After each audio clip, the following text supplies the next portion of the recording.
तुम्ही पाहत आहात MCN न्यूज मराठी।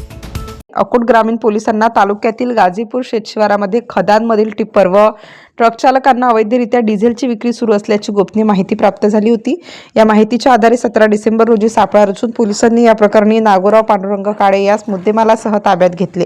पोलिसांनी आरोपीकडून 12,500 रुपयांचा मुद्देमाल जप्त केला असून त्याच्या विरुद्ध अकोट ग्रामीण पोलीस स्टेशनमध्ये विविध कलमान्वये गुन्हा दाखल करण्यात आला आहे।